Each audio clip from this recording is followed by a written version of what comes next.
If you want to get inked or pierced in the district, your main concerns are usually what to get and where to get it done.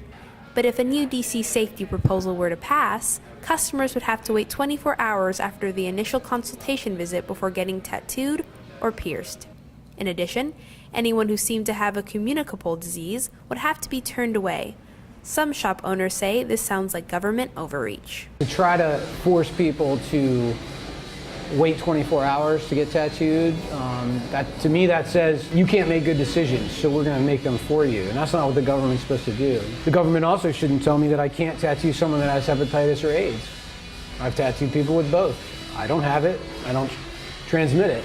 Though DC is one of the few places in the U.S. with no official government regulation for tattoo artists or piercers, safety precautions, such as sterilizing instruments and changing needles, are usually implemented by all good shop owners. So I think that it's very subjective, and I think that sort of regulation would just make people feel insecure, and like it would discourage people from going to get a tattoo because they wouldn't want their tattoo artist like judging them or having the ability to turn them away because they have a rash on their skin or because they look like they might have HIV. While the DC proposal has yet to be passed, tattoo artists and body piercers aren't taking any chances.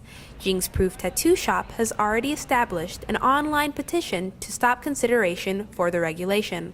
So far, it has over 5,000 signatures. Reporting for District Wire News, I'm Isabella Diaz.